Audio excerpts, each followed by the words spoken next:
जय श्री राधे कृष्णा। सनातन धर्म से संबंधित अत्यंत ज्ञानवर्धक जानकारियाँ प्राप्त करने के लिए हमारे YouTube चैनल पंडित जी @123 को सब्सक्राइब करें व बेल आइकन दबाना न भूलें। जय श्री राधे कृष्णा। जय श्री राधे कृष्णा। आप सभी का स्वागत है हमारे YouTube चैनल में।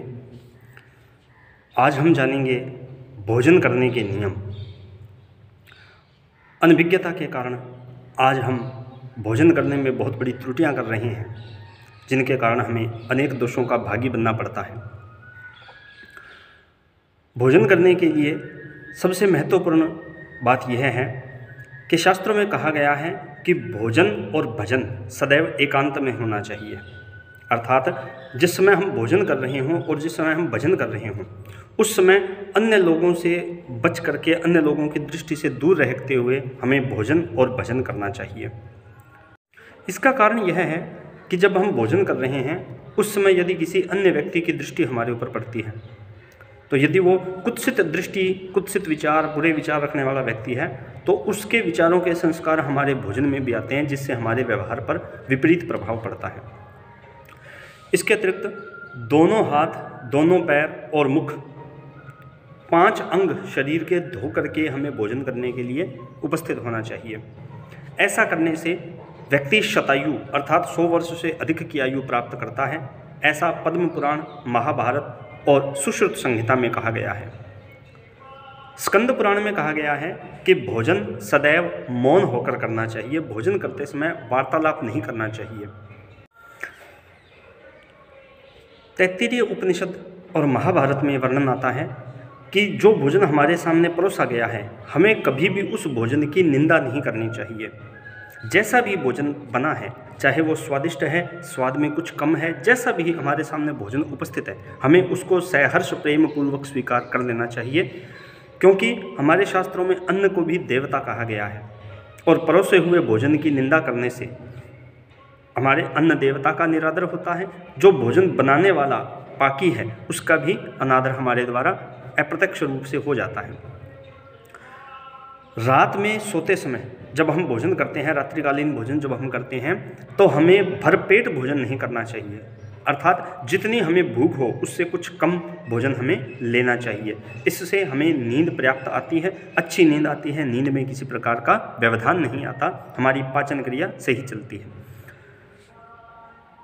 वर्तमान में आजकल सभी घरों में देखा जा रहा है, यह सबसे बड़ी समस्या है।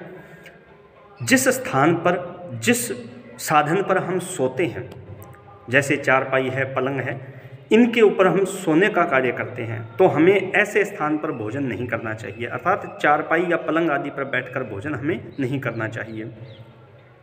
हाथ में लेकर के भी भोजन नहीं करना चाहिए। भोजन सदैव किसी न किसी पात्र में रख करके हमें करना चाहिए। ऐसा मनुस्मृति और सुश्रुत संहिता में कहा गया है।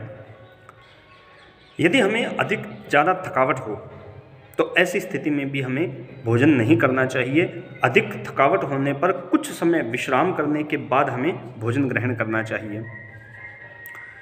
हमें अपना जूठा भोजन किसी अन्य को नहीं देना चाहिए और किसी अन्य का जूठा भोजन भी हमें स्वयं ग्रहण नहीं करना चाहिए। कई बार कोई ऐसी परिस्थिति आ जाती है कि हमें भोजन करते हुए बीच में उठना पड़ता है किसी कार्य के लिए, तो ऐसा भोजन भी निंदित है। ऐसा भोजन भी करने योग्य नहीं है, जिसको छोड़ दिया गया हो, अनादर जिसका कर दिया गया हो। एक प्रकार से हमने उसका अनादर कर दिया है।